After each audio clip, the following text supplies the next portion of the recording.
Bonjour et bienvenue à cette nouvelle édition de Midi au Caire. Amorçons notre rencontre avec cette nouvelle concernant le chef de l'État, le président Abdel Fattah el-Sisi, qui a reçu hier Dr Reda Ouali, sous-secrétaire général de l'ONU et directrice exécutive de l'Organisation des Nations Unies pour la lutte contre le crime, la drogue et le terrorisme. Le président el-Sisi a affirmé l'appui de l'Égypte au rôle joué par l'ONU face aux défis mondiaux et régionaux relatifs à la lutte contre le crime, les drogues et le terrorisme.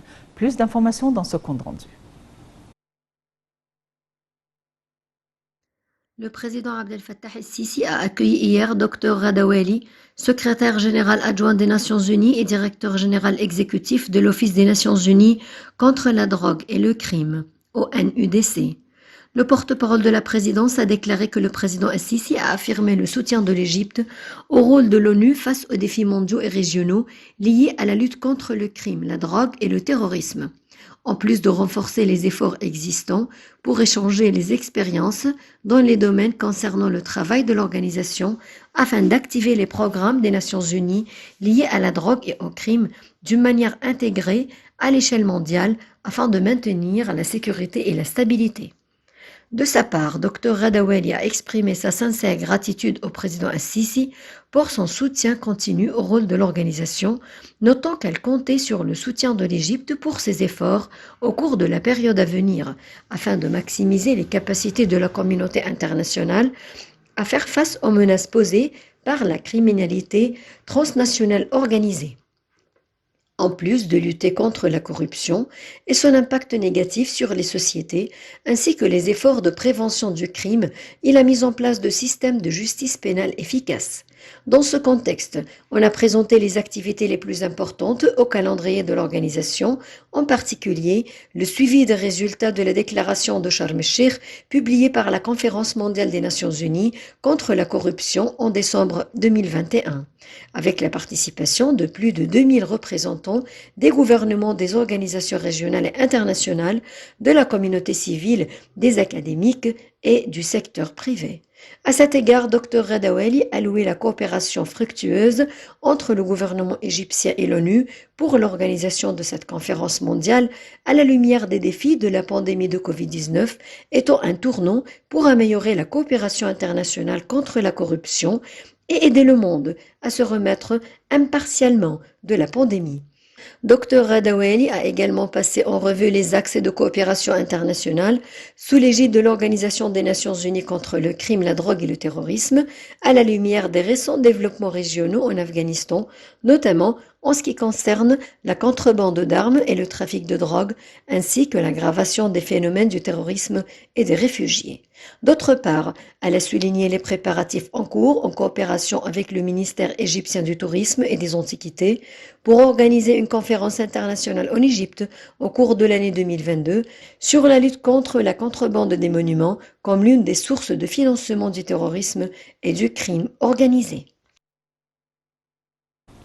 L'Égypte continuera toujours à apporter son plein soutien à la sécurité et à la stabilité du Koweït dans le cadre des politiques égyptiennes invariables pour sauvegarder la sécurité du Golfe et a affirmé que le président Abdel Fattah el-Sisi, qui a reçu l'ambassadeur koweïtien au Caire, son Excellence Mohammed Saleh Al-Zouir, qui vient à bout de son mandat en Égypte. Plus d'informations dans ce compte rendu.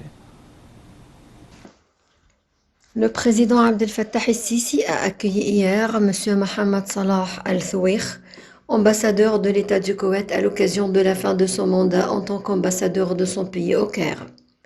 Le porte-parole de la présidence a déclaré que le président el-Sisi s'est félicité des efforts inlassables de l'ambassadeur Al-Zouir pour soutenir et renforcer les relations égypto-koweïtiennes, tout en lui demandant de transmettre ses salutations à son frère, l'émir de l'État du Koweït, Cheikh Nawaf el-Ahmed al-Jaber al-Sabah, et son Altesse le prince héritier Cheikh Mesh'al el-Ahmed al-Jaber al-Sabah, soulignant son appréciation pour le rôle sage de son Altesse, l'émir du Koweït a dirigé le Koweït et son peuple vers le progrès et la prospérité, ainsi que son souci de développer la coopération et de renforcer les relations bilatérales avec l'Égypte et son parrainage de la communauté égyptienne au Koweït.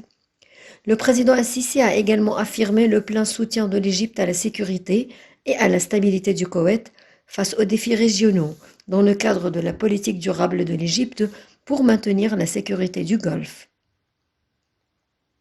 Le porte-parole a ajouté que l'ambassadeur du Koweït a exprimé sa profonde gratitude et son honneur d'avoir rencontré le président Al-Sisi, soulignant sa fierté de ce mandat au Caire et les étapes avancées des relations bilatérales entre l'Égypte et le Koweït en termes de coopération conjointe dans le cadre de la force des liens fraternels.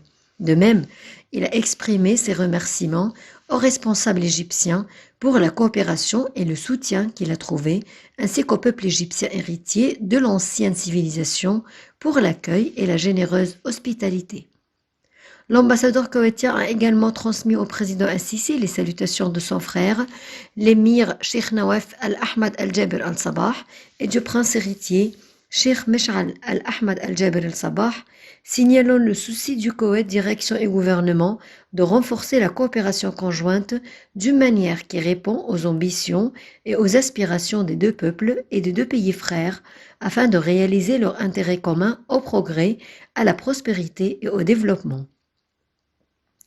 Ce qui renforce également les liens de la solidarité arabe commune face aux divers enjeux et défis, notamment à la lumière de la position de l'Égypte en tant qu'un axe majeur de soutien à l'ensemble de la nation arabe, surtout d'après la sage direction du président Al-Sisi, en tant qu'un modèle à suivre à la vision du développement et à la renaissance globale. Le porte-parole a ajouté que la réunion a été témoin de l'évolution globale des situations régionales d'intérêt commun, ainsi que des questions les plus importantes concernant les relations bilatérales entre les deux pays, en particulier les relations économiques et commerciales.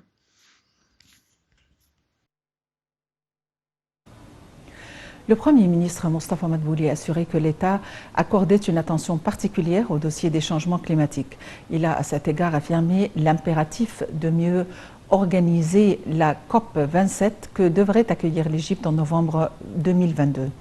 Le Premier ministre a tenu ses propos lors de la deuxième réunion du Haut Comité chargé des préparatifs de la COP27.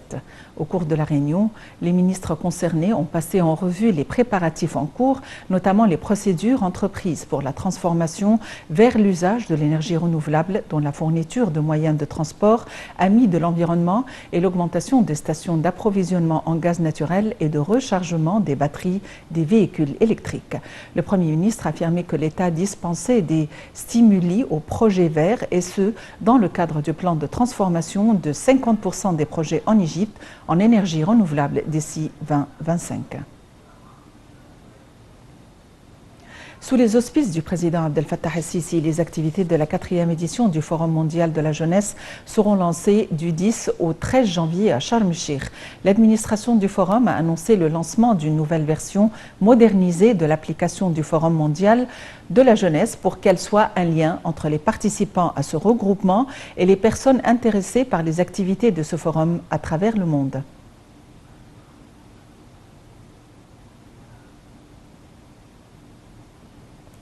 Les forces armées ont mené 41 exercices conjoints, dont 29 à l'intérieur des frontières égyptiennes en 2021, a indiqué le porte-parole militaire Gharib Abdelhafiz.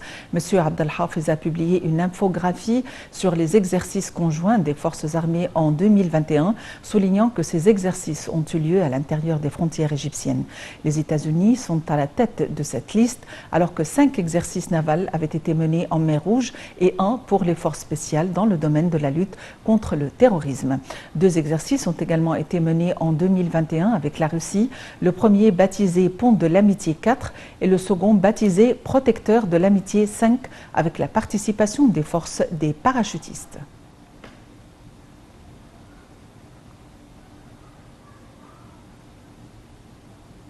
La ministre du Plan et du Développement économique, Hala Saïd, a déclaré que son ministère ambitionnait de porter à 50% la contribution des projets verts au plan de développement durable à moyen terme 2022, 2023, 2025 et 2026.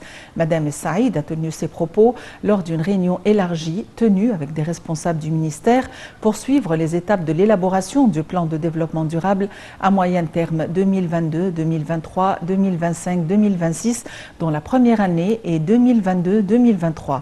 Elle a souligné que ce plan donnerait au secteur privé un grand rôle dès la participation dans l'élaboration du plan jusqu'à sa mise en œuvre, tout en prenant en compte les effets positifs du projet national pour le développement de la campagne égyptienne Vie décente, dans tous ces objectifs inclus dans la version actualisée de la vision de l'Égypte 2030.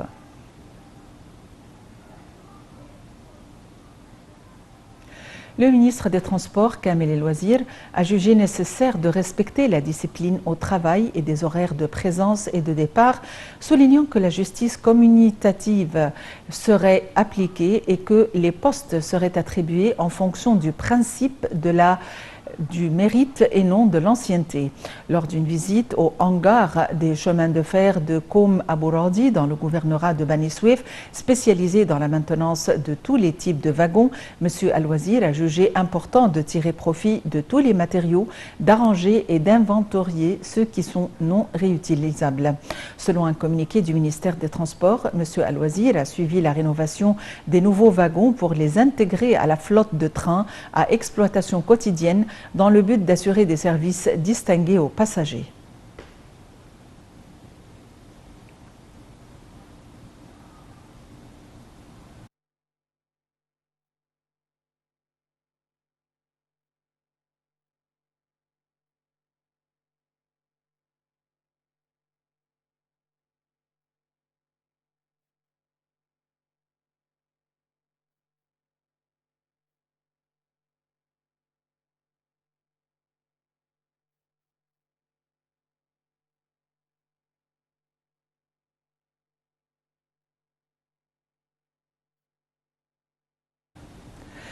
Sur un autre plan, et comme chaque année, le guide de voyage Lonely Planet dévoile son top des destinations à visiter en 2022.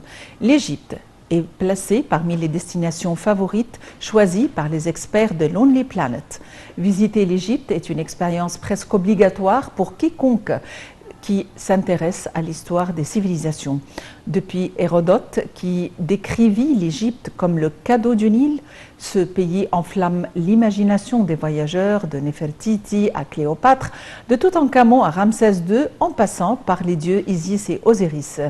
De Gizeh à Luxor, Abou Simbel, Sinaï ou Alexandrie, il suffit d'égrener tous ces noms pour désirer faire ce voyage au pays des pharaons. Héritière des premières civilisations égyptiennes, des Grecs, des Romains, des premiers musulmans et des Coptes d'Égypte, l'Égypte offre aussi aux visiteurs la splendeur du désert et des rivages de la mer Rouge, avec de belles opportunités de plongée.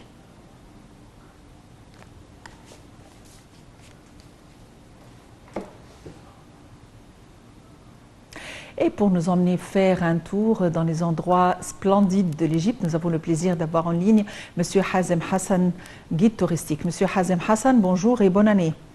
Bonjour. Monsieur Hazem Hassan, si aujourd'hui on voudrait inviter les touristes à venir visiter l'Égypte, quels sont les premiers endroits que vous suggérez pour inviter les touristes à venir? Bien sûr, l'Égypte est très riche avec ses sites et ses attraits touristiques de tout genre. Ça veut dire que là, quand on parle du tourisme justement le plus renommé pour l'Égypte, on parle justement du tourisme culturel. Et là, on parle des antiquités de toutes les époques, effectivement. Et bien sûr, l'époque qui attire le plus de gens, effectivement, c'est l'époque égyptienne ancienne. Et on voit que avec 5000 ans d'histoire, justement, de l'Égypte ancienne, beaucoup de pays, beaucoup de gens qui apprennent au cycle primaire, justement, l'Égypte ancienne, comme la crèche de la civilisation mondiale. Donc là, on voit que tout le long de l'Égypte, depuis Alexandrie et jusqu'aux frontières soudanaises, et même à l'intérieur du Soudan, on trouve des monuments égyptiens. Donc on voit que là, ça couvre pratiquement tout le pays, la vallée du Nil, le delta et même le désert. Donc là, ça c'est l'aspect culturel justement du tourisme égyptien. On parle également du tourisme religieux et notamment justement le chemin de la Sainte Famille. Quand on voit que ça couvre effectivement, où ça commence depuis El Farma au nord-est de l'Égypte, en passant par le delta, Tal Basta, et ça continue justement jusqu'au Vieux-Caire, et ça remonte jusqu'à Assiout, et ça reprend après le chemin du retour sur les traces, effectivement, par le Nil, jusqu'au retour à Bethléem. Donc on voit que le tourisme religieux aussi est très important. On voit que pour les musulmans aussi, l'Égypte est riche avec les tombes des saints musulmans. On voit la famille du prophète. Aussi, il y a des tombeaux très importants et très intéressants. Ça, c'est pour le tourisme religieux. On parle également du tourisme de centres balnéaires, et on voit que l'Égypte possède des plages formidables sur la mer Rouge, sur la mer Méditerranée. On voit que tout ça, c'est riche en stations balnéaires. On voit que également pour les cures, pour le tourisme de santé, on voit que on a plein de sources, d'eau de sources très intéressantes dans le Sinaï, au Caire, à Assouan. On voit également le sable chaud pour le rhumatisme et le rhumatoïde. Beaucoup de maladies qu'on peut guérir ici en Égypte. Non seulement ça, mais il y a un avantage, un privilège que nos médecins, nos dentistes, offrent leurs services de haute qualité pour des prix vraiment très compétitifs par rapport au prix de services médicaux qu'on trouve dans les grands pays comme le Canada, comme les États-Unis, comme l'Europe. Ces opérations ou ces interventions coûtent très très cher par rapport à l'Égypte. Non seulement ça, on voit le tourisme de conférence. L'Égypte possède des salles de conférences internationales de qualité supérieure. L'avantage également que l'Égypte possède, c'est son emplacement en plein centre du monde. On voit que le tourisme de sport, et on a vu comment on peut organiser justement des compétitions, des championnats de grande qualité. On a vu que le handball, la Coupe du monde du handball, les Jeux africains, la Coupe africaine des nations, l'Égypte est toujours prête, effectivement, pour recevoir justement des championnats continentaux et internationaux. Donc, on voit que l'Égypte possède des grands potentiels dans tous les domaines, effectivement, de tourisme. Ce programme Lonely Planet, qui a placé l'Égypte parmi les destinations les plus choisies ou les destinations favoris, on aimerait en savoir plus sur ce programme. Le programme met une grande concentration sur plusieurs éléments, les éléments majeurs, justement, comme un pays qui possède des attractions touristiques. Non seulement les moyens touristiques que le pays possède, mais aussi le côté santé, le côté sécurité, le côté infrastructure.